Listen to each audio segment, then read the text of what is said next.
Okay guys, we have 5 tips in medical coding. So, we have one, always code the diagnosis, not just the symptoms. If the provider documents a confirmed diagnosis, for example, pneumonia, do not code only cough and fever because sinabi na ni doktor, nag-confirm na si doktor na may pneumonia si patient.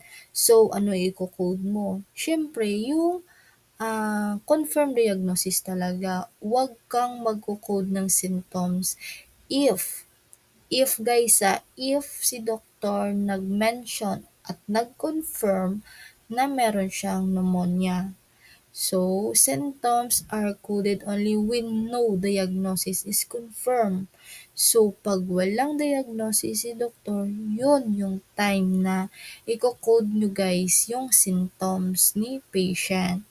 So, wag kayong magbe-base sometimes sa hindi nyo pa nababasa ng HPI guys ha. Dapat basahin nyo yung HPI ni patient. So, ah ano ba yung HPI guys? HPI stands for History of Present Illness. So, dyan mo guys mababasa kung ano yung present illness ni patient. So, yun lang guys. Importante talagang malaman mo if may diagnosis si patient or wala ba. Next guys is do not assume. So code only what documented. Medical coders are not allowed to make assumptions or interpret. So guys, yun yung pinaka number one na ayaw ni client na mag-assume kayo guys sa documentation ni patient. So, if the documentation is unclear or incomplete, send a query to the provider. So, ano ang sabi guys? Query the provider. So, you need to back the document, or if may TL kayo guys, syempre may TL talaga yan. So, query nyo muna si TL nyo guys if correct ba yung pagkaintindi nyo guys sa document ni patient. So, wag mag-a-assume guys sa next is know the different acute versus chronic. So, we have acute. Ito yung guys yung short term. Then, ang chronic guys, that is a long term or ongoing. So, this affect code selection and reimbursement. So, malaking puntos to guys if hindi mo alam or malaking ano to guys sa reimbursement ni doktor kasi guys iba po yung acute at saka yung chronic. So affect yung yung sahod or makukuhang pera ni doktor. Kasi guys, nagkamali ka kahit dito lang. Then review the entire medical record.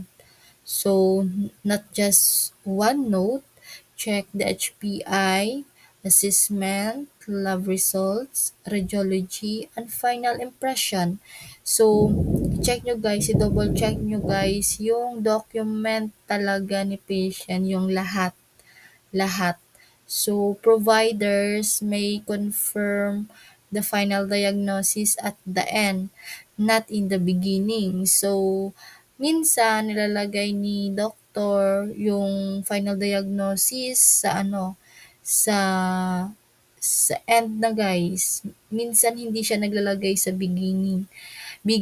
So, minsan may ano din si doctor diyan guys, kaso ikaw yung coder, dapat alam mo alam mo kung papaano maghanap. So, intindihin niyo guys yung document. Then 5, stay updated with annual ICD-10 and CPT code changes. Kasi guys, every year nag-iba-iba sila guys, nag-update sila guys. Codes change every year. new, revise, deleted. So, meron silang bago, meron silang nire-revise, meron silang dinidelete.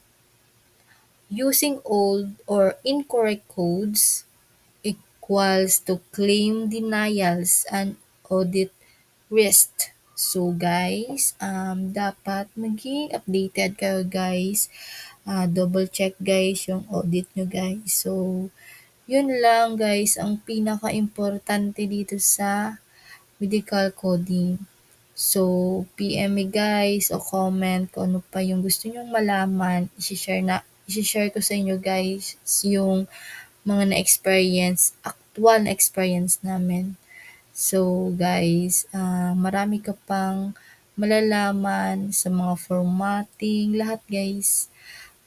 Mula ulo hanggang paa, malalaman nyo guys. So, hanggang dito na lang. Gagawa na lang ako ng next video. So, bye!